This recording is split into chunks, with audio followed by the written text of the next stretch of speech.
Hello and good evening, everybody. I'm Dr. Catherine Horton, and with me today is Richard Lighthouse from Targeted Justice, the large class action lawsuit in the United States. And he has some big news and updates about things that they were doing the last couple of months. I also know that quite a few of you have contacted me and asked about Targeted Justice and how things are going. So I'm very pleased to have Richard here with me. Hello, Richard.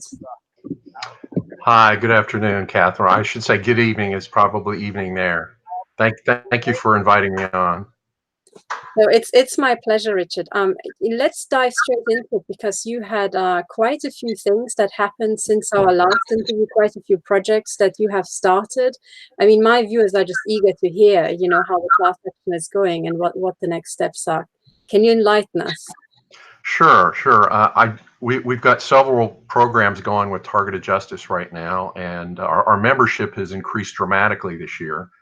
And I wanted to quickly touch on a couple of topics. Targeted Justice has been overwhelmed with emails and membership requests and questions from all over the world, and we do have a backlog, and we apologize for that.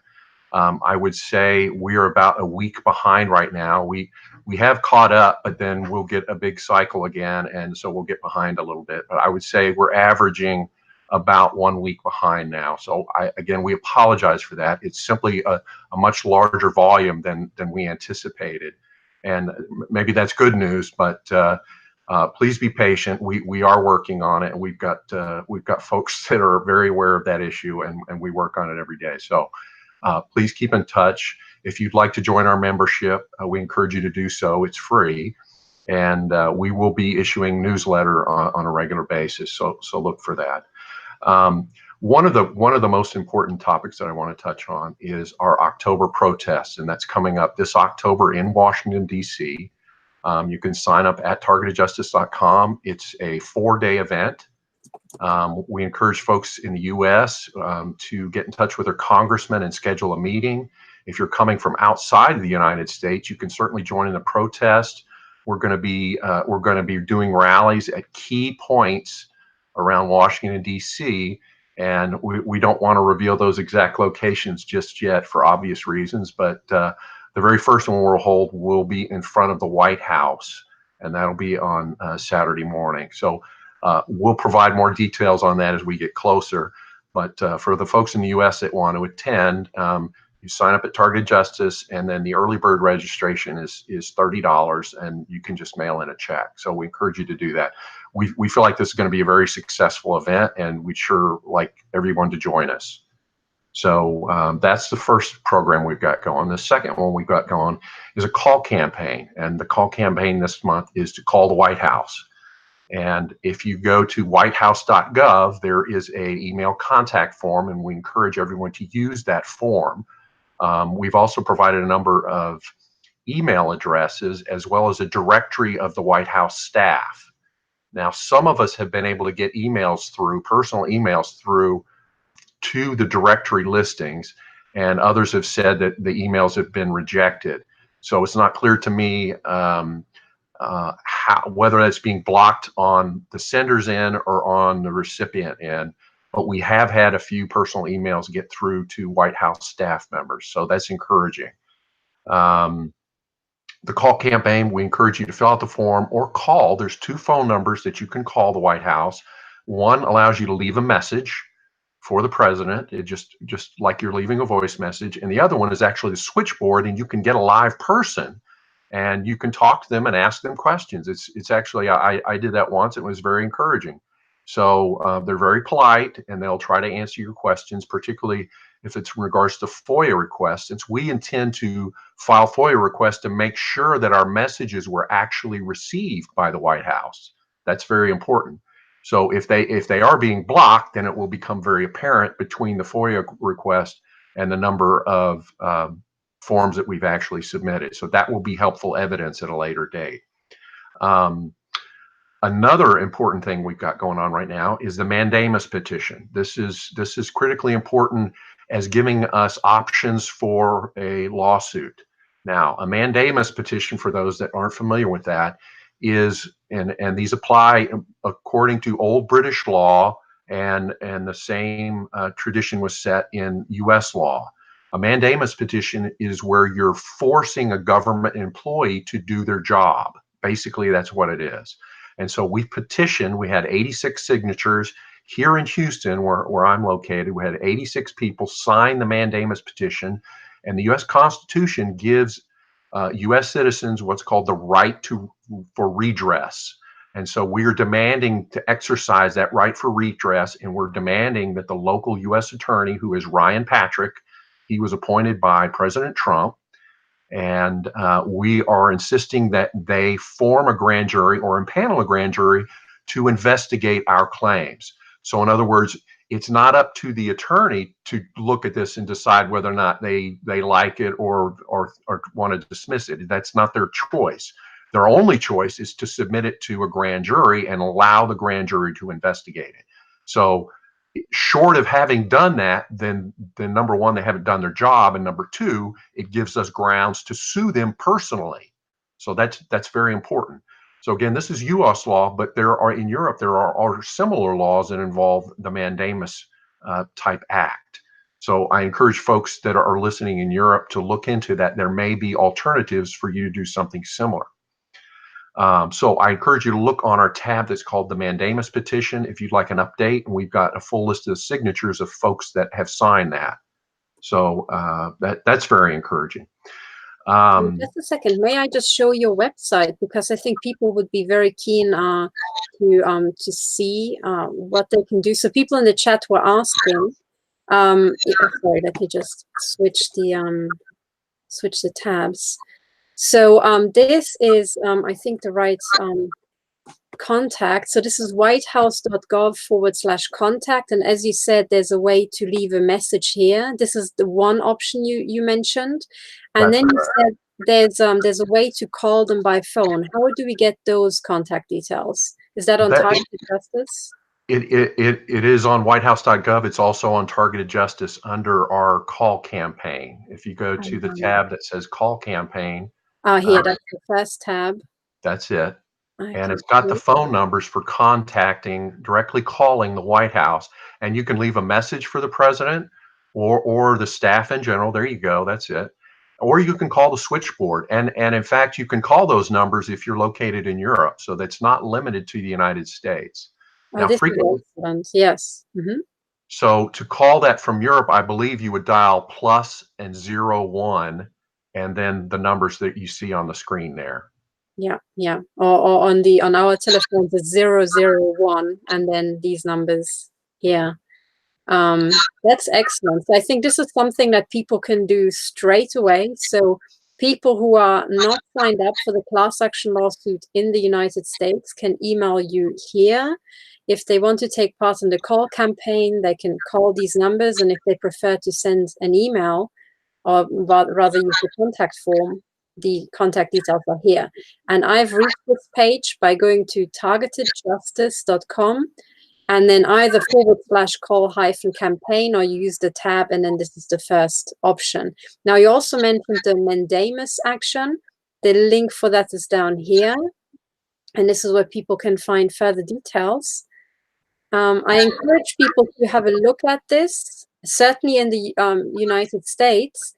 And what I can also say is that in Europe, there are different ways that people can go about doing it. I've not heard about the mandamus option, which is why people should look into it, because I don't know everything.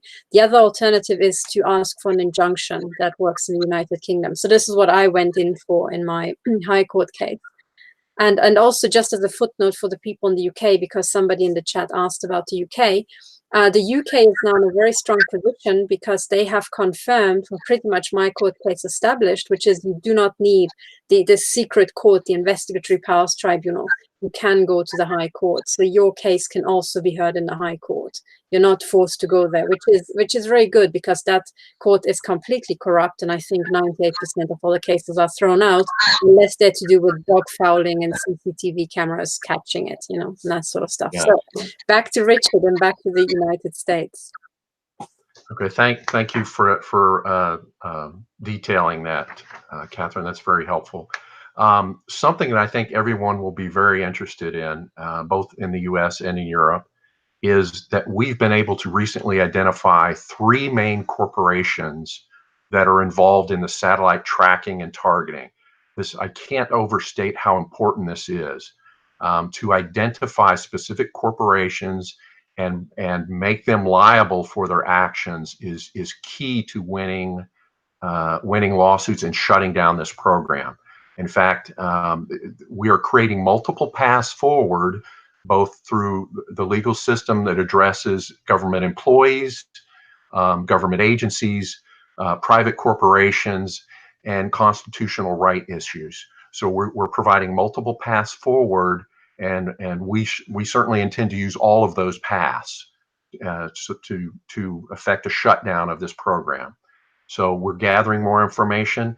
The three key corporations that we've identified are Lockheed Martin, Raytheon, and what a company called L3Harris that's actually a recent formation.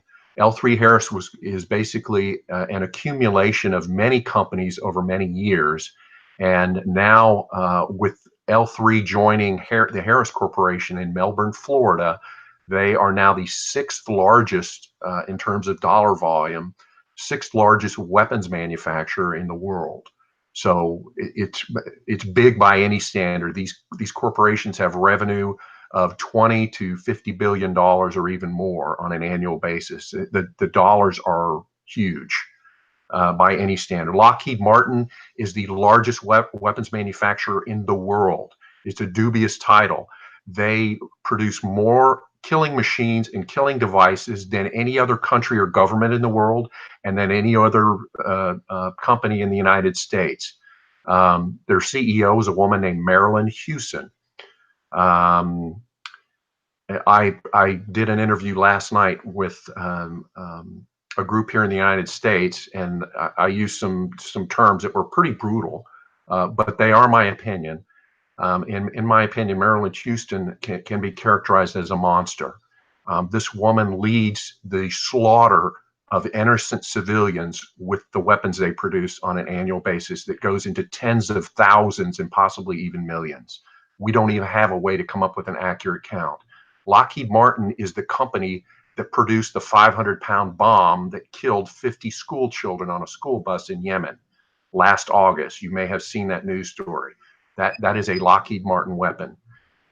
If you saw the videos on the news where they interviewed the CEO of Lockheed Martin, her response was, I thought, very disturbing. It was just ice cold, almost flippant, that we don't decide who the targets are. You know, we just make the bombs, and it's not our problem. So the dismissiveness of it alone, I thought, was disturbing. But so Lockheed Martin is clearly involved, based on the evidence that we have, clearly involved in the tracking and attacks on targeted individuals. They produce what are known as the GPS Block 3 satellites. Those are manufactured in a facility in Littleton, Colorado, under contract to the U.S. Air Force. So we've got that information. We've got a tab on our website where we sent them a cease and desist letter. Now, we've gotten pretty good at sending these. We sent a number of them this year to government agencies and one to the Air Force Space Command. So you can, if you're interested, please look up that tab on our Targeted Justice website. The reason this is important from a legal standpoint is if someone were to sue Lockheed Martin right now, and there have been a number, to my knowledge, there's been a number of folks that have tried to do that. And unfortunately, you get two responses from their attorneys. They say, number one, we're not aware of it. Or number two, we're not responsible for how the Air Force uses our weapons. So the first thing we do is notify them that they are participating in acts of treason. And we've done that with our cease and desist letter. So from this day forward, they can no longer deny that they didn't know about it. And to the extent that they are supporting, either through providing technical expertise, upgrades to the equipment, technical support, personnel, their own personnel working at Schriever Air Force Base, which is ongoing. Lockheed Martin even has an office on Schriever Air Force Base, their own office. That's how close they are to the Air Force Space Command. So by putting them on notice, that they are committing acts of treason and participating in it, they are now financially culpable. And that's very important, because prior to this, they could say, we didn't know about it, or it's not our problem how the Air Force uses their weapons. And we don't claim any knowledge of it. Well, they can no longer make that claim. That's why this is so important. So from this day forward, these corporations, or from this past week forward, these corporations cannot claim they didn't know. They are legally and financially responsible for any actions that involve treason, to the extent that they were participating, supporting, or helping. That will come out in the lawsuit. So very important that what we've been able to do this past week. And I encourage folks to look that up, but just pull down those tabs and read those letters. We've got some pictures and diagrams on there as well that provide additional evidence that, in fact, these corporations are participating in work at Schriever Air Force Base. So very important. Let me just share my screen and take people there so that they have it in front of their eyes or can look up this video. So what you're talking about is, again, targetedjustice.com, and then under the More tab, you mean treason at Lockheed, treason at Raytheon, and treason at L3 Harris. And you are saying that under these, we can find the cease and desist letter. Is that right?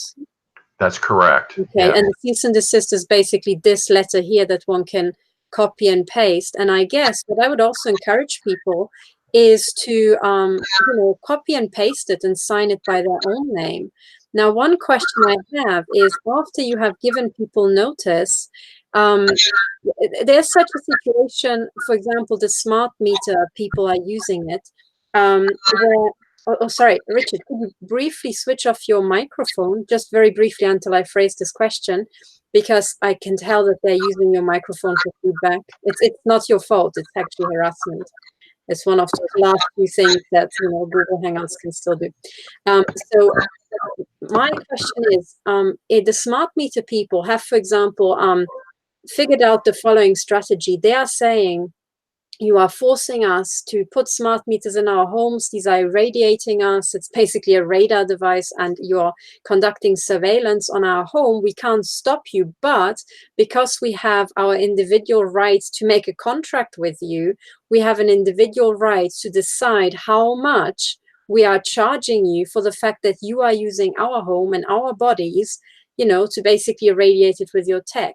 Now, this seems to be identical to the situation with Lockheed Martin and these satellite weapons, because while this is going on, there's no way for us to either stop them from doing it, for example, shoot at us, nor is it possible for us to shield. And I've tried that many times, and I've convinced myself that they can easily shoot through 20 layers of sheet steel, which I still find impressive. But as there's no way to stop them, nowhere to shield, the only last option we have is to send them a letter and say, well, I'm notifying you that while I can't stop you, I'm charging you for the use of my body, and then decide the sum, 5 million per day, 100 million per day. And it is your choice. And by continuing to use my body, you agree to this contract going forward and going backwards, and you have got 2 weeks to explain to me why it is not you doing it, or to withdraw from the contract, something like that. Because one of the things I would like to set up in the long term is also compensation. They will try to screw us over at every stage, and as you said in the beginning, they say, oh, we didn't know, or this is none of our business. And then the last excuse is, oh, well, you will get $200 compensation, and that's that. So do you think there's an option for this in the US to maybe talk to the smart meter people and draw up a contract like that? Yes, I think so. Yeah, and you bring up a good point, Catherine. I'm certainly not an expert on the political and legislative processes that are going on, and there are many here in the U.S. There are a number of towns and councils that have been able to eliminate the 5G by passing laws that basically either evict them or prevent them from putting up poles. That's encouraging. We also have an ongoing work where groups are coordinating between themselves here in the United States to push on the safety issue. That involves multiple government agencies here in the United States. So it's unfortunate that the FCC will not take ownership other than the frequency spectrum, because they're claiming they have no jurisdiction over the health issues. Well, somebody has to. And so we've got an ongoing battle where basically the agencies are pointing the finger back and forth saying that's not my responsibility. And that's part of the problem, and it's probably deliberate as well. So I think your example is a good one, and there are a number of folks and groups that are pursuing similar alternatives. So the cease and desist letter can be effective to the extent that it puts them on notice. So for folks, whether you're in the U.S. or Europe, I would suggest using a similar format, and then you can alter it to suit your purposes. But it is a very simple but effective tool. One other question I would have is, for the people in Europe, would it be the same three companies that are involved, or would it be other companies like Boeing, and others? We do believe there are other companies involved. That's a good point. Boeing made some of the original, what we call Block 1 satellites that are more than 20 years old. Some of those are still flying. So we've got to do some retroactive work to follow up on that. But to my knowledge, Boeing is not actively providing support for that now. So if we send Boeing a cease and desist letter relative to the tracking satellites, we've got to be able to confirm that they're actually providing technical support or upgrades or doing something. If they sold the hardware to them and then they, wipe their hands of it, then it becomes a larger problem for us. So that's a good point. There are certainly other companies involved, and we're going to expand that list going forward. But it's encouraging that we've got 3 large corporations that are among the top 10 weapons manufacturers in the world. We know where they are. We've sent them cease and desist letters. We've identified the names of the executives that are likely involved, and we have their home address. If you scooch down to the bottom of those tabs, we've identified the executives, their home address, and their nearest relatives. So, and that's certainly not a threat. It's simply information. It's publicly available information. We do not encourage acts of violence from targeted justice. However, we do encourage full transparency of what is being done at these corporations. I've heard that there was some controversy about publishing these addresses, and my view on this is that I wholeheartedly support it. First of all, because these people are engaged in a real life, ongoing genocide, first of all, of people in their own nations, where they identify the victim and the family members.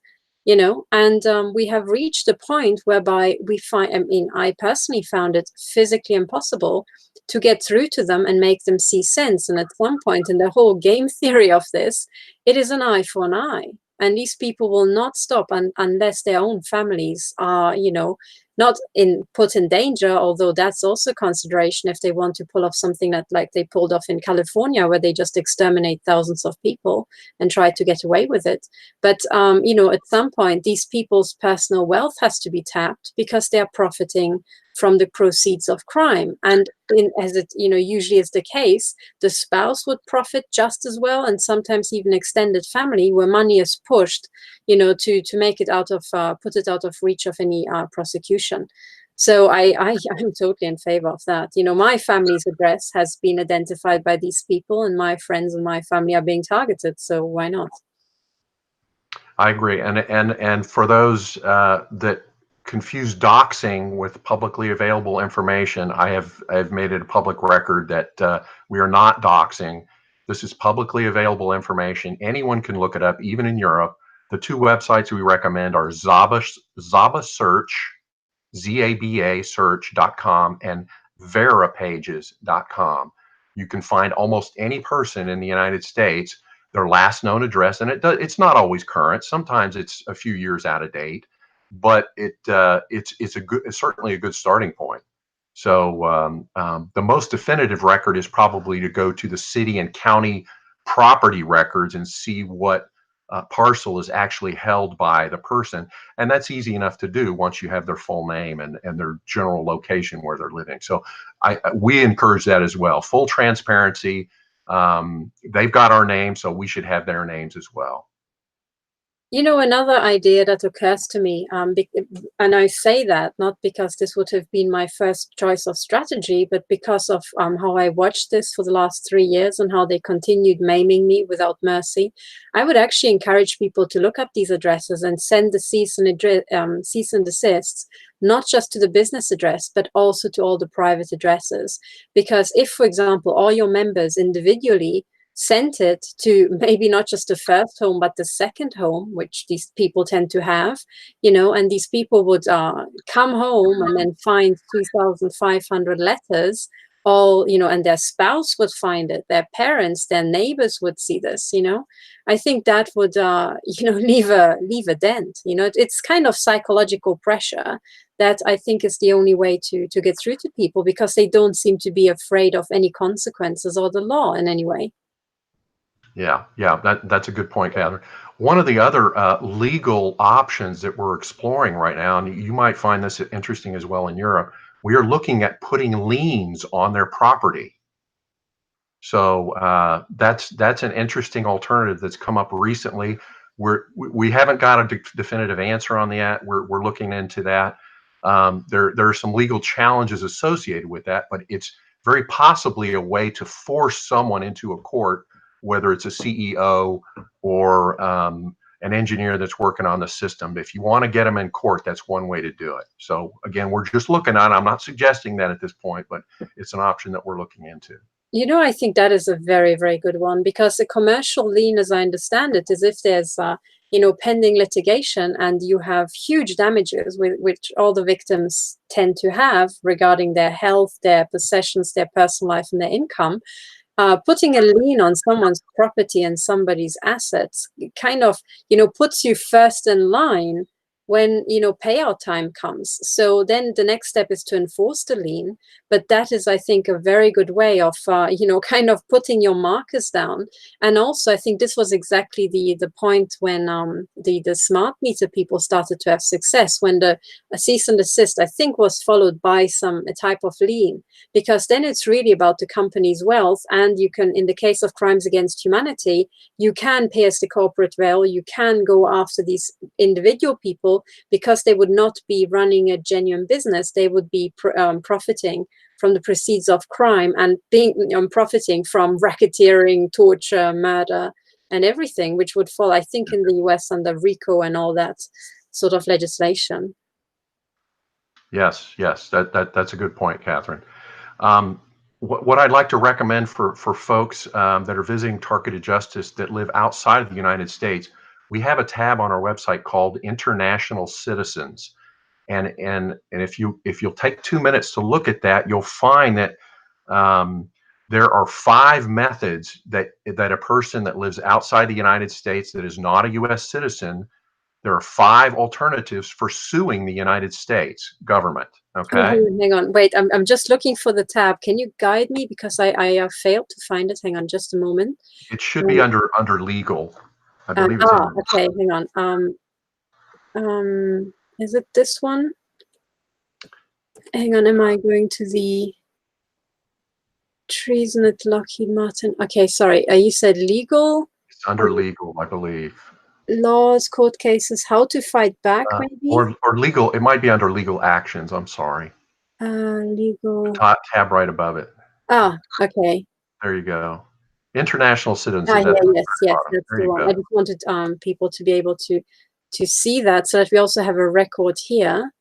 So okay, so you're saying, okay, so these are the different methods: the Alien Tort Statute of 1789, at the day of the French Revolution, the year of the French Revolution; Administrative Procedures Act of 1946; reciprocity, action taken, oh yeah, heck yeah, in bad faith; the Tucker Act, certain contracts with US government, and then there may be alternatives as well. Now, this is for the case of people like me here in Europe trying to sue US companies And then I think we should also mention that Donald Trump brought in an executive order for pretty much the reverse. And this is a way for US people to freeze the assets of foreign companies and foreign entities if they are involved in human trafficking within the United States. And now that is hugely interesting because that is a mechanism that basically allows the US to freeze the assets of the Vatican,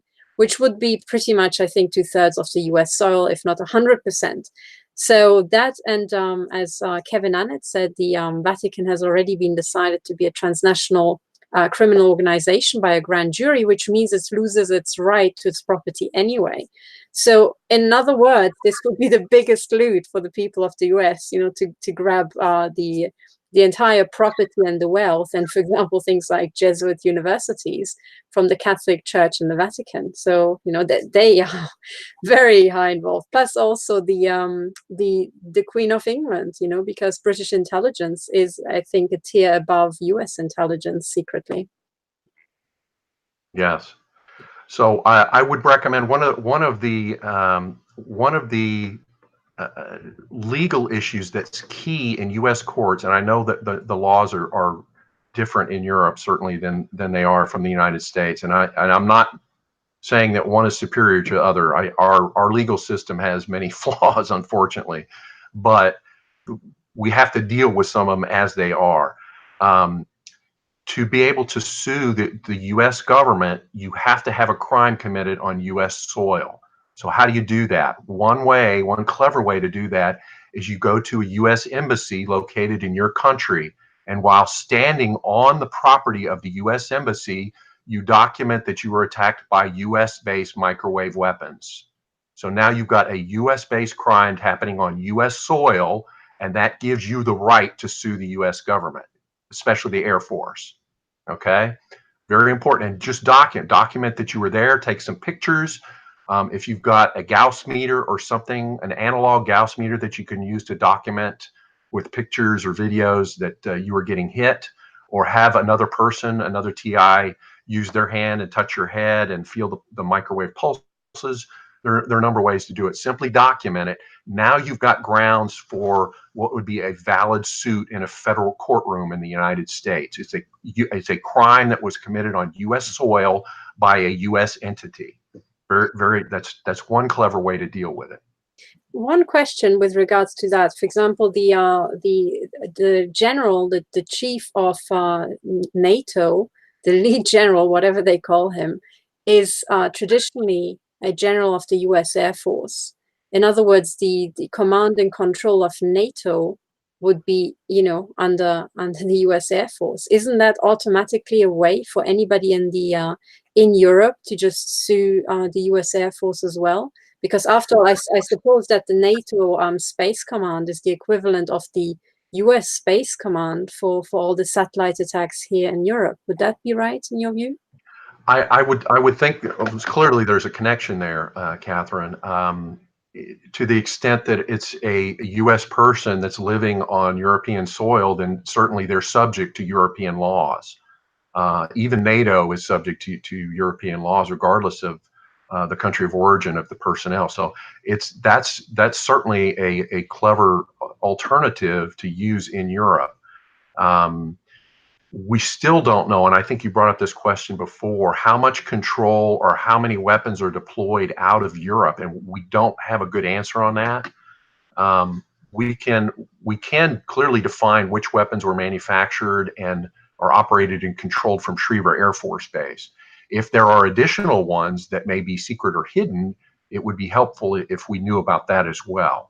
So I think you brought up during our last conversation that there were a number of bases that had huge parking lots at the airport, and clearly there was not that level of air traffic that justified the parking spaces. So to the extent that we can put together the pieces of that puzzle and identify the groups in Europe that are participating, that would be helpful to cases both in the US and Europe. So I encourage folks that are in Europe, you may have personal knowledge of that. Please get that to Catherine, and we will get it shared. But we need to understand the connections in Europe. who's operating these systems, who has direct command and control with Schriever Air Force Base. We would like to answer all those questions for the courtroom. No, absolutely. I think, as a gut feeling, I would guess that the way the cartel works is always as a distributed system under central control. So I would guess that there would be an alternative. There would be redundancy. There would be several versions of of AFB Schriever across the world in different places. And if I had to make a wild guess, I would say that Switzerland, as the unofficial secret headquarters of NATO, would have one big command and control center. And it was actually Zurich airport that I was referring to. I think Geneva airport also is quite impressive, with the parking lots, and it's not justified by the local population above ground, So yeah, I would look there, but unfortunately I'm not an expert. The NATO supposed official command and control is in Ramstein in Germany. So I guess for the European people, I certainly will first of all sue NATO, because whatever happens, they have ultimately command and control over any satellite weapon attacks over our heads here, so they can fight it out among themselves of who is responsible for what. Yeah, that's true. That's a good point. If I could quickly touch on some of the reasons why we know these three corporations are involved. Lockheed Martin makes what are called the GPS Block 3 satellites. It's a huge contract, $7.2 billion contract just to make the satellites. That doesn't include the launch costs. That doesn't include the technical support. That doesn't include the upgrades and modifications and software enhancements that are going to come down the road. That's just to make the basic satellite. And there are a number of sub-manufacturers under there that we have not even dug into. For example, Honeywell makes the antennas. Now, I've had a discussion with some other technical folks. They don't believe, based upon the need to know criteria, would Honeywell have a need to know of what the antennas were being used for? And the answer is probably not. But that doesn't mean they don't know.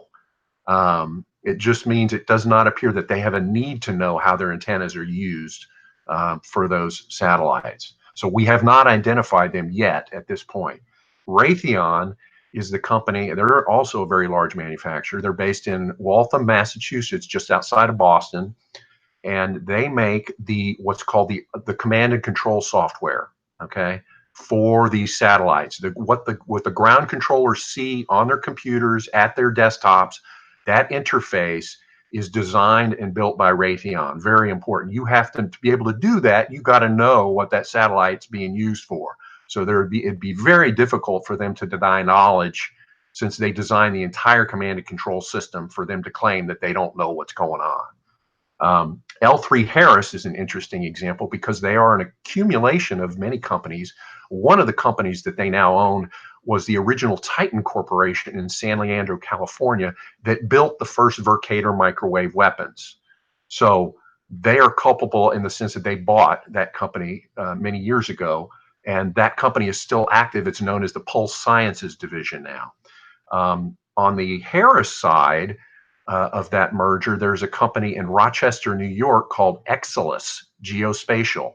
And Exelis Geospatial wrote the software that's mounted, or the firmware that's mounted in the satellites. Okay, so that's what the satellites use to orient themselves. The satellites use it for navigation and tracking. And again, it's going to be very difficult for L3Harris to claim that they have no knowledge of what's going on when they had to write the entire software code that's mounted in the satellite. So those are three excellent examples of corporations that are liable and will be liable for lawsuits in the future. So good information.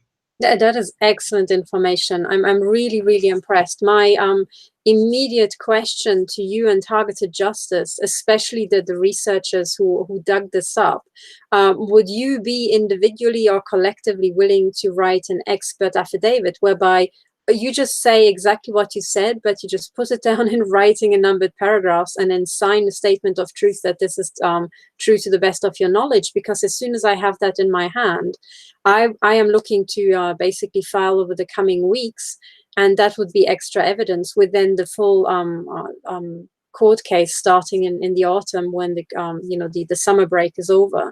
So what I'm trying to pull, because at the moment I would have this YouTube video and I would have to include that, and point the judge to that. But if we could start writing these investigator reports in the form of affidavits, that would be hugely useful. I mean, it would be something that I would use in the coming weeks, in return, I'm also wondering, this is something that I'm thinking about, or I want to do, and not just thinking about it, for all the people who are members of the class action. So in the United Kingdom, there's this whole concept of the injunction. And then add to that the fact that the American investigators are tracing the control of US intelligence, the founding fathers and the controlling entities of US intelligence, back to the United Kingdom. Now, one of the things I'm wondering if it would be, an option for everybody who is part of your class action to already start filing, an injunction against, the entire attacks, both in the US, maybe with the mandamus or the equivalent of the injunction, and an injunction on top in London, because after all, the people in Britain who are controlling this would be falling under the British jurisdiction, That's an interesting idea. I don't think that we've discussed that before, Catherine, having U.S. folks file something in Europe. The absolute key to this is actually the work of Michael McKibben. He was interviewed on American Intelligence Media. I really like his work, and for me, it's incredibly important. And I'll give you this as an example. So if I have, my former colleagues testify, they are in the United States. When they are testifying, or if they get involved in a court case, there will be retaliation. So my idea is that, if people are willing to testify in my court case, what I will do in return is I will ask for court protection. I will ask for court injunction using the mechanism, the fact that, American intelligence at the very top, as covert as it might be, is actually controlled from the United Kingdom. Now, MI6 would have full knowledge of that, of all the details. And MI6 is one of the most powerful intelligence agencies in the world, as one of their former heads, John Scarlett, has gloated himself in the press. So, taking him by his word, in return, I also expect that an injunction, filed and enforced on MI6 should also hold anywhere in the world, as a first step. So basically what I'm saying is, while we are all, splintered across jurisdictions, we can maybe combine efforts by just trying to get, traction in both jurisdictions for everybody. Yeah, I like the way you're thinking, Catherine. There has to be equivalent mechanisms.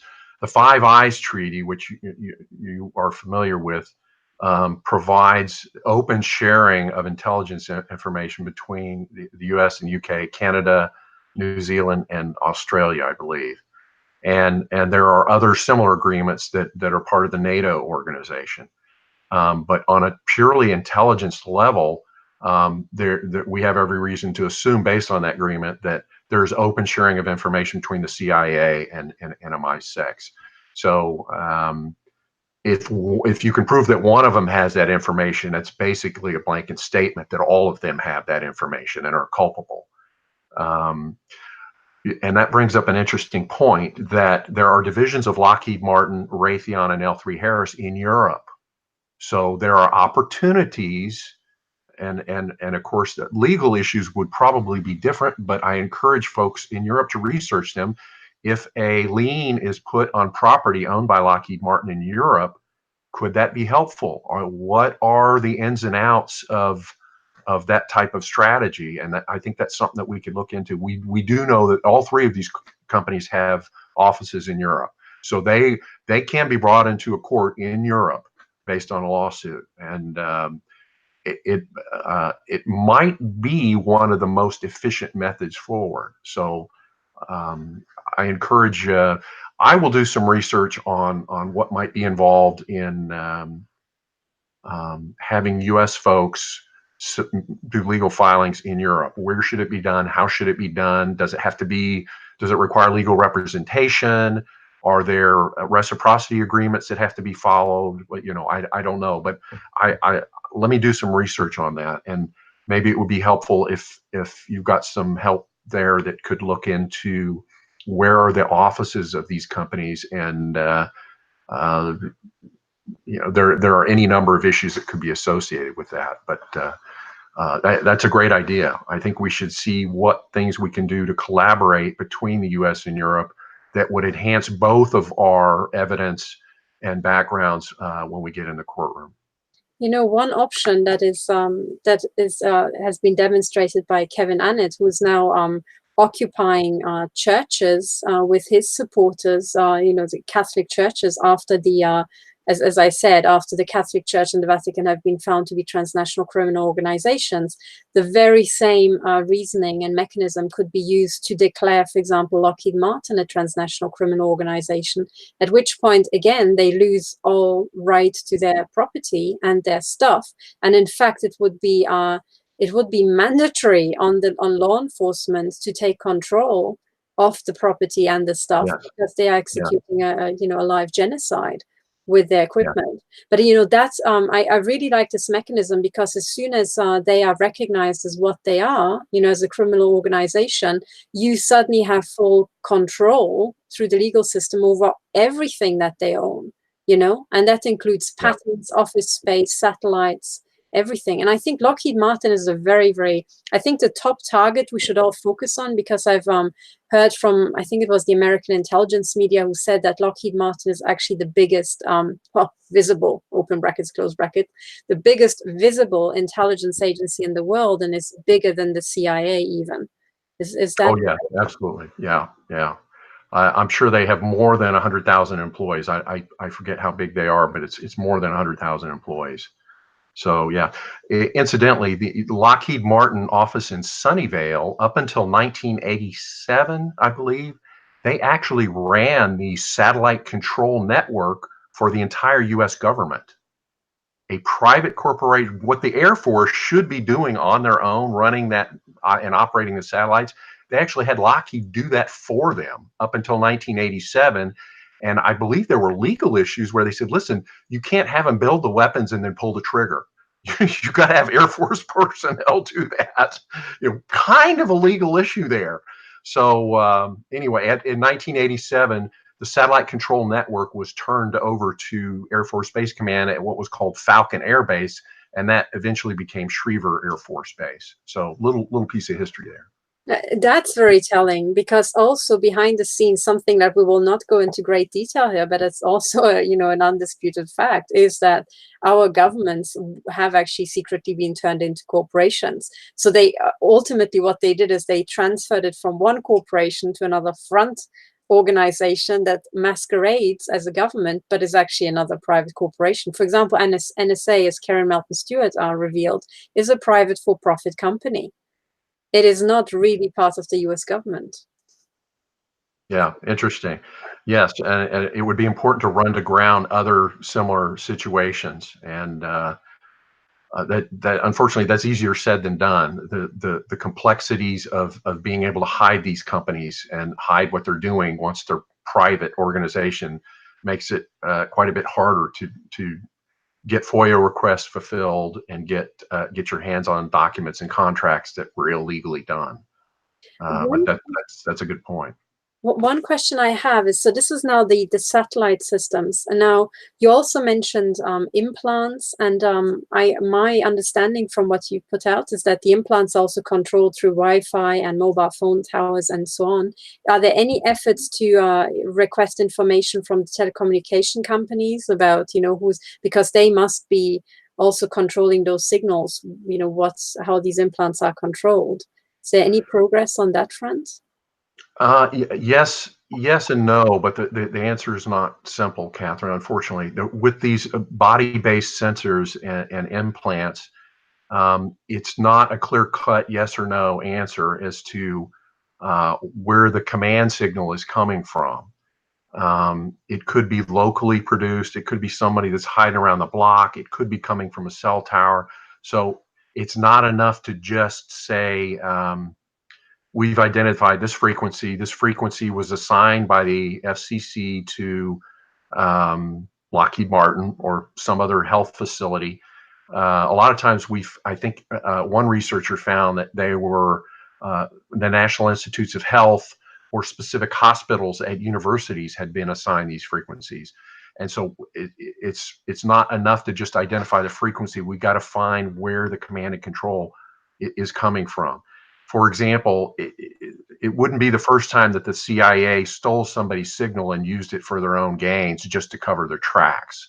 So we would have to eliminate that possibility that the signal was being hijacked and used in a way that it wasn't intended. Does that make sense? Well, in reverse, and I say that as somebody who's worked at Oxford and I was implanted at Oxford, I would also say that the CIA, just like MI6, has been working and grooming scientists, at the lead universities since time immemorial. So I'm not surprised to find that it would be research universities who would have licensed these frequencies, because I think they actually would be the prime candidates to do research on the victims. Wouldn't you agree? Oh, absolutely, and it would give them a level of deniability, and it would give them a level of credibility to say that they were simply doing research. So it's complicated.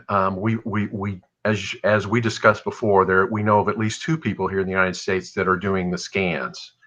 There are a number of technical issues about the scans and doing them properly. And I won't try to go into those details, but there's lots of ways to do it wrong. And there are very few to do it correctly, so that it can be submitted as evidence in a courtroom. So without going into those details, because I don't want to disrupt whatever somebody might have going on legally, but I encourage you to not try to do, it's not something you want to try to do yourself. And there are a number of people that can help you. Okay. It doesn't mean they're easy to find.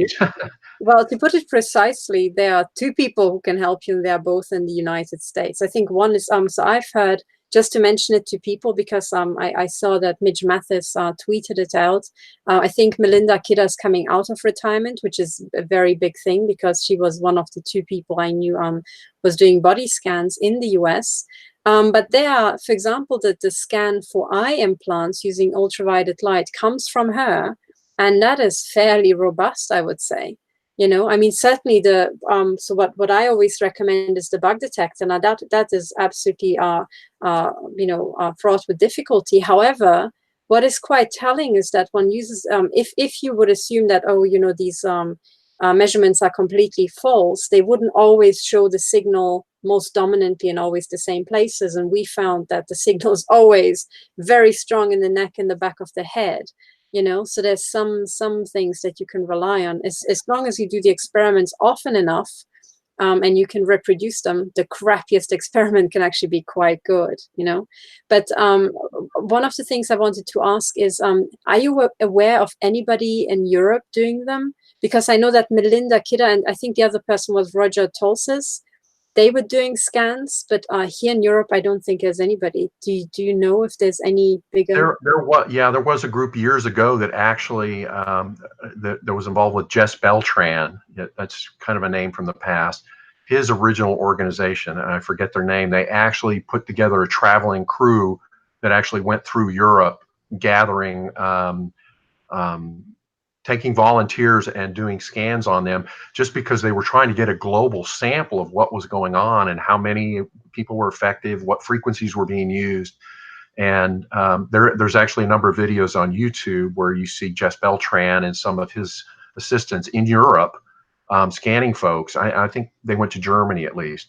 And you got some amazing correlation between what was happening in Europe and what was happening in the United States. So other than Beltran and his team, I'm not familiar with anybody else having been in Europe or doing it. But there's no reason that with a little technical help, somebody couldn't start up something that would be very helpful on a minimum level in Europe. Yeah, And technical qualifications are not huge.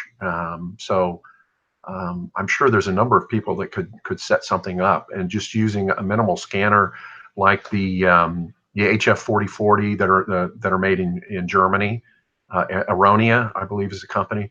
Very inexpensive and extremely precise, very well calibrated in my experience. And that's a good starting point, just using one of those scanners and doing it locally in a protected environment. So maybe those are the two tools that you would need to start out with: a good scanner and a protected environment. Yeah, I think So, the I think it was the Atseco that was that you mentioned, the Atseco HF 4040 is or is, oh, do you mean actually the Aronia? Aronia, Yeah. yes. Did you actually manage to find chip locations with the Aronia? Because sorry, I confused it. The Atseco is the device that is version 2 from the one that Jesse Beltran used. Now the Aronia is the one with the blue dolphin fin antenna. Yes. With that, did you actually manage to find any implants? Because I really struggled, using that device. Yeah, that V-shaped device is actually a general purpose antenna. That's not something you would want to use for a local, very precise scan. I would suggest using either a very short, stumpy wire antenna, a monopole antenna on the end of the tracking device or the signal analyzer, or what's even better is what would be and I forget the name of the antenna. It's a very unidirectional antenna that was first produced in Japan during World War II, and the name escapes me.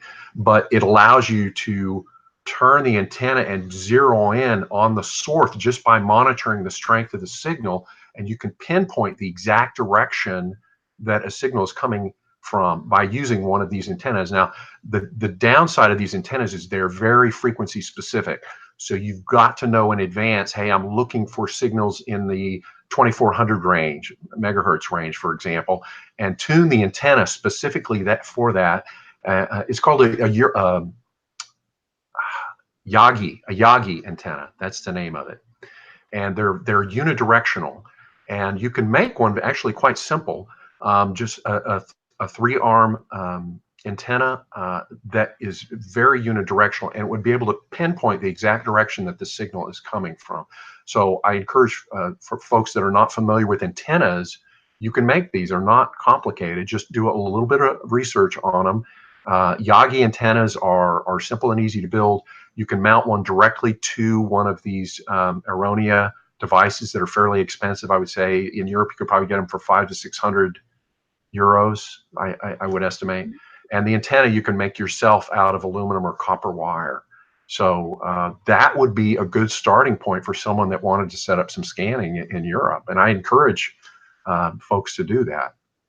Yeah, I guess, after the entire scanning, because we had in Europe, in Belgium, we had this one university with a Faraday room and very expensive equipment. But after they really didn't, come up with the results after a year and a half of trying and were withholding the raw data, I withdrew from that project. So my question is, because this is actually the conclusion I reached, what is demanded of us? Because there's number one, the satellites, the R&D going into satellites, the modern pulse weapons, the command and control, the private corporations. Then there's the implants. Then on top of that, there's the nanotech. And then some people, me included, have been attacked with biowarfare, which is the entire biomedical or rather biochemical field to research. Now, the way I'm going into court is I'm saying I'm just going to prove that there are criminal offenses happening, and there's a plethora of scientific methods and weapons being used, but it is not the job of civilians to do, 50 years or 100 years of R&D, reverse engineering, just to be able to get an injunction. So in other words, if somebody attacks you with a modern, knife, they can't just keep stabbing you, and unless you can prove the exact method of how you're being stabbed to death, this person has a right to stab you to death, because which is pretty much what is happening in the case of pulse energy projectiles. Are there any is there any thinking in targeted justice about, okay, how can we get our foot into the door to open court cases to try to stop the pain and the suffering of the people who are already known to suffer from this technology? There, in the U.S., there's you bring up a good point, Catherine. In the United States, we have a legal standard The first of which is you're innocent until proven guilty, and that would be a criminal a criminal basis. For a civil trial, the basis is the preponderance of evidence.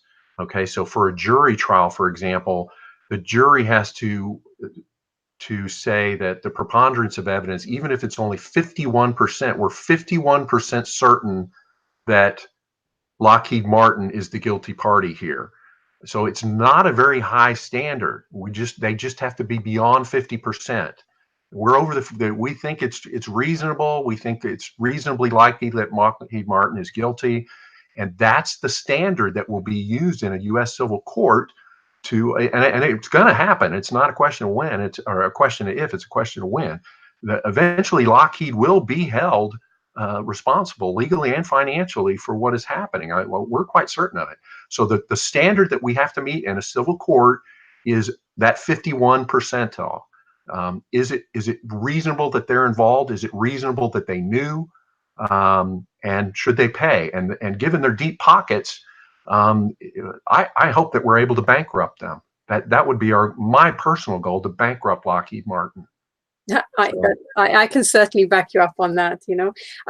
Basically what I'm asking is the following, because this is what one thing that is the way I approached my court case, and I'm not saying this is the only way to do it. I'm just putting it out in case there's something equivalent in the United States, which is the following thinking.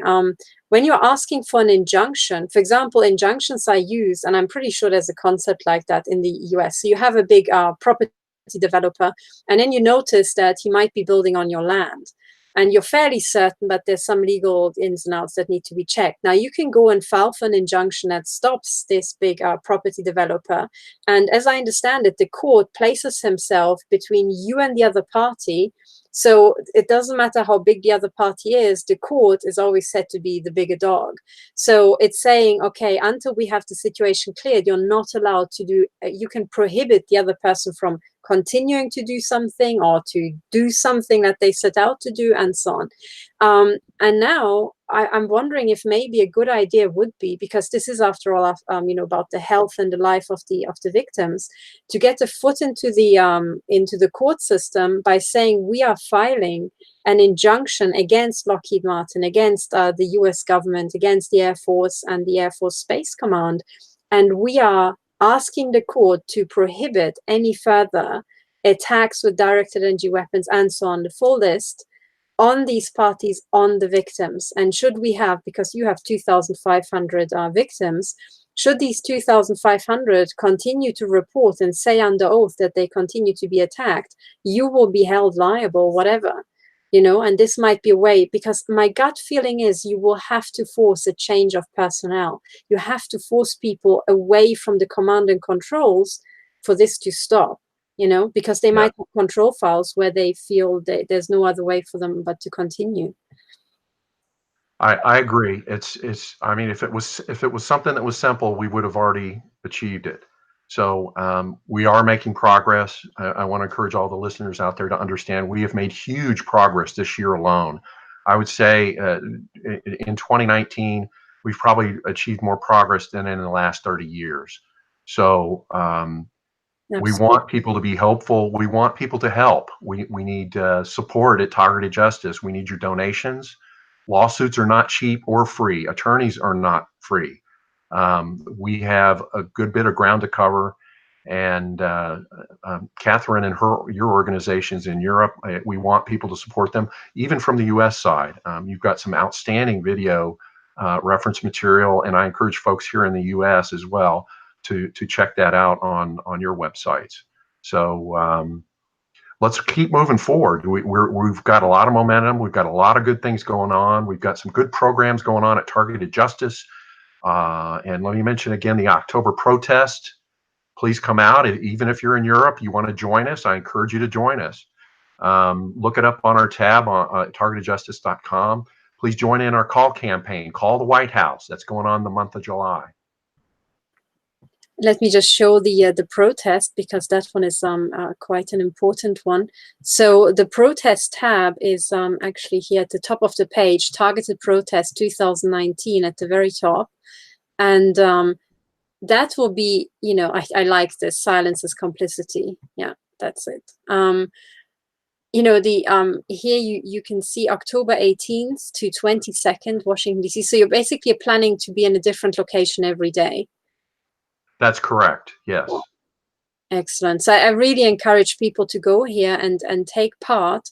And another thing that I encourage people to do is this is something I tried to do, and I wasn't completely successful, but I got a lot further than I would have otherwise, which is to for all your members to start contacting lawyers in a small way and ask them specific questions without telling them about targeting or anything. Just ask them specific questions and then build up a case by just individual questions like that. Because what we know in the UK, I have a victim who's very well documented evidence, and he is suing, but he also had a lawyer say to his face, a UK lawyer say to his face, that the UK lawyers have been told that they are not to take any of the cases of targeting victims. And the one lawyer who did agree to take his case, his law firm was shut down within, I think, a matter of weeks permanently. So that is the level of power of this MI5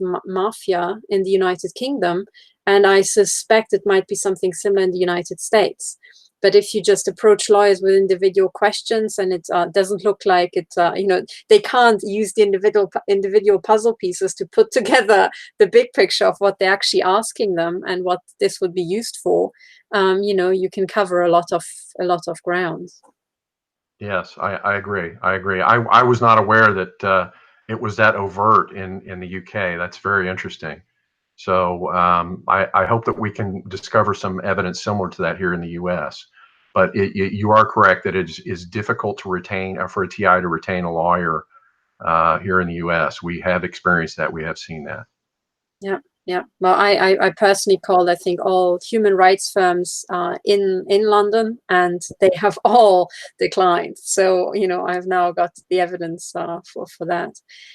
Is one final question? Is there any way for, I know that you don't encourage this. I mean, there's the big class action lawsuit, but the way I see it is that the big class action is really for damages. It's the full works, right? It's the big machinery, which is, aiming to bankrupt, Lockheed Martin and others.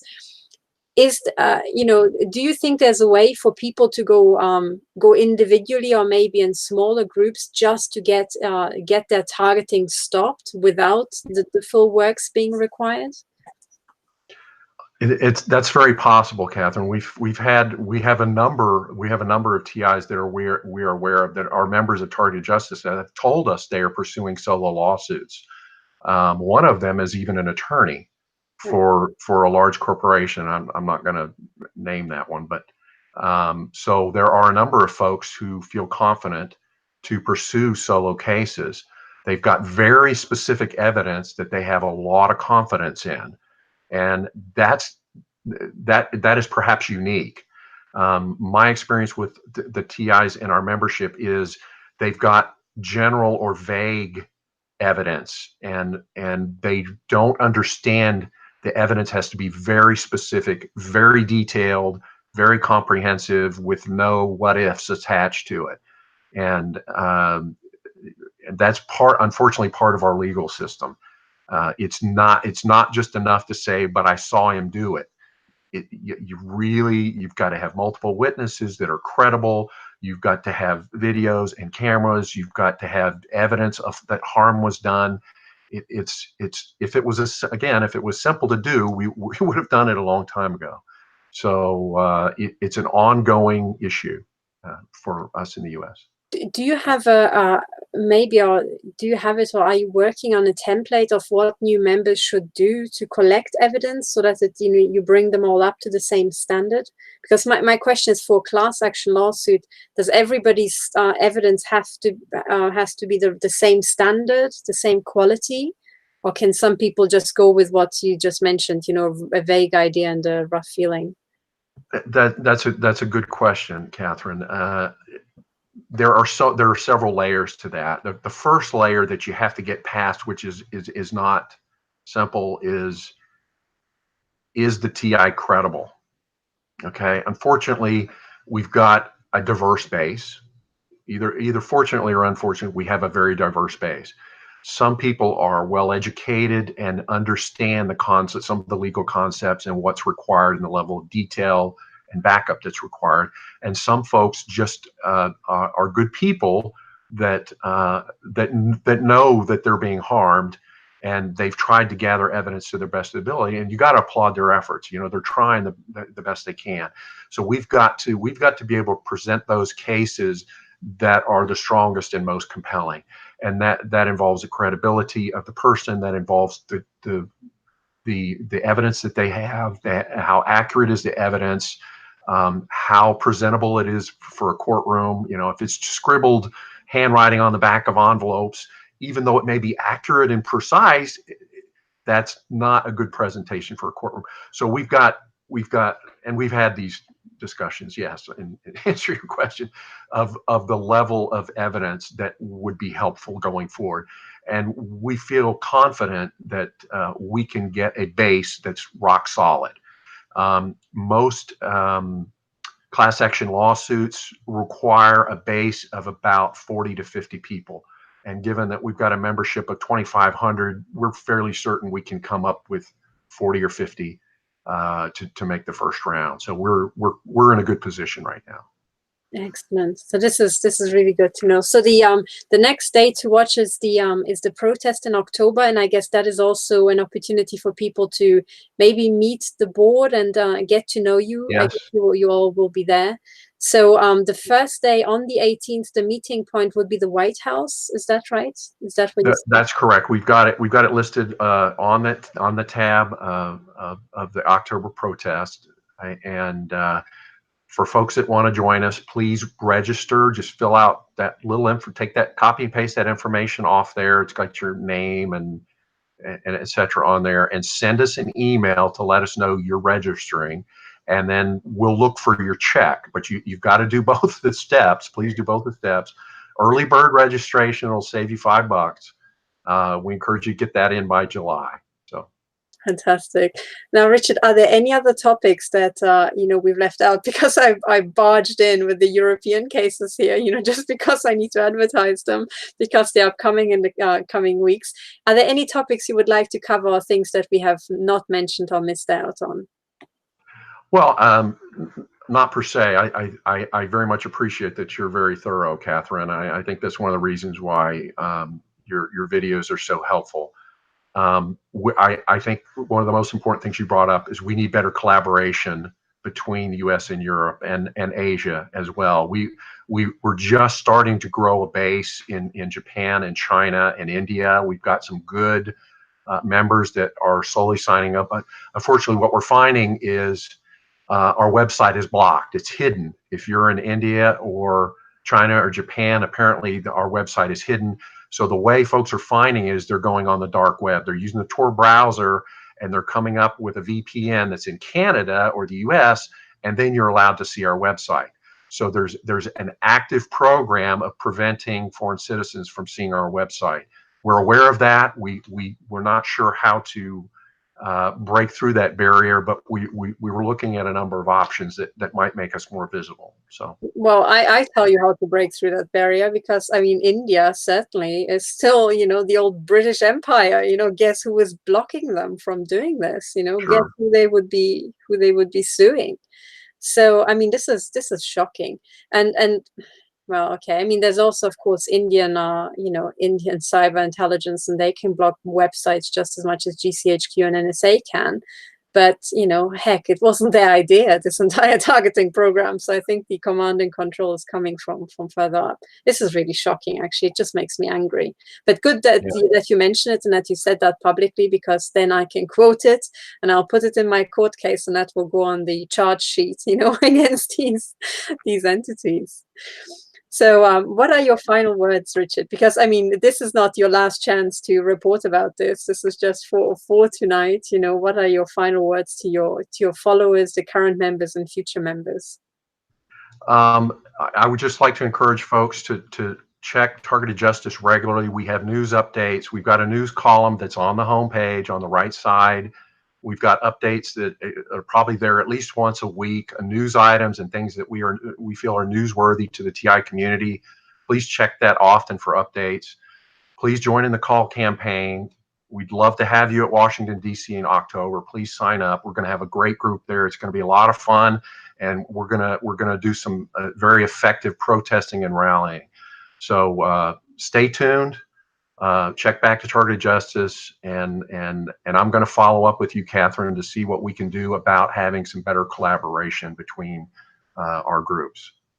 Thank you, Richard. It is always a great pleasure and an honor to have you on. And I have to say, I'm deeply impressed by the research you have done, because exactly that technical information and the information about the organization and the infrastructure is really the clincher in all this, and identifying the companies. I mean, this is a lot of work. And it will, I think, will actually make the entire court case succeed, So I'm very, very happy. Thank you very much for coming on the show, Richard. And I'm looking forward to further updates. And if before October there are any other news, please get in touch with me and we can do this again. Now, to my listeners, I thank you. And please go to targetedjustice.com, sign up. And if you're in Europe, please fill out the affidavit template. And, whichever country you are in, know that court cases are coming, because I know that the attacks have been very heavy recently in the US and also in Europe.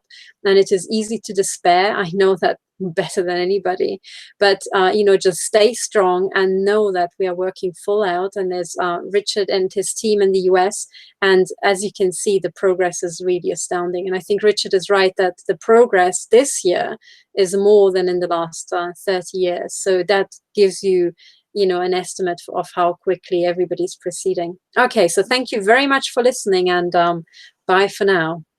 Thank you, Catherine.